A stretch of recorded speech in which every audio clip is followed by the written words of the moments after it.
இது இவங்களுக்கு ஆதரவான படமா இருக்கு அப்படின்னு சொன்னாங்க. இப்போ பராசக்தி வரும்போது இது இவங்களுக்கு ஆதரவான படமா இருக்குன்னு சொன்னாங்க. நம்ம யாருக்கும் ஆதரவும் இல்லை, எதிர்ப்பும் இல்லை. நம்ம வேலை நடிக்கிறது, நடிச்சுக்கிட்டே இருக்கோம். ஏன்னா இங்கே இருக்கிற எல்லா அரசியல் கட்சிகள்லையும் டெஃபினட்டாக நம்ம ரசிகர்கள் இருப்பாங்க. எனக்கும் எல்லா பாட்டிலையும் ஃப்ரெண்ட்ஸும் இருக்கிறாங்க. அதனால நம்ம நடிகராகவே தொடருவோம். இன்னும் கற்றுக்க வேண்டியது, செய்ய வேண்டியது நிறைய இருக்கு. பதில் தெளிவாக கிடைச்சிருச்சு இல்லை? தெளிவாக இன்னும் கேட்க மாட்டீங்களா? Okay, thank you. ஏன்னா என்னை பொறுத்த வரைக்கும் தாய் நாட்டுக்காக ஒரு படம் பண்ணேன், அது அமரன். தாய்மொழிக்காக ஒரு படம் பண்ணியிருக்கேன், அது பராசக்தி.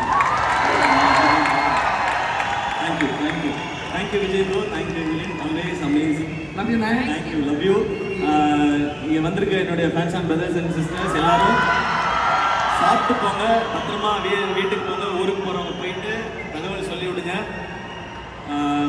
உங்களுக்கு நான் இருக்கேன், எனக்கு நீங்கள் இருக்கீங்க. நமக்கு நம்ம முன்னூறு கடவுள் இருக்காரு. எல்லாம் சிறப்பாக நல்லபடியாக நடக்கும். எல்லாருக்கும் ஹாப்பி நியூ இயர் 2026 அண்ட் எல்லாருக்கும் பொங்கல் நல்வாழ்த்துக்கள். நன்றி, லவ் யூ ஆல்.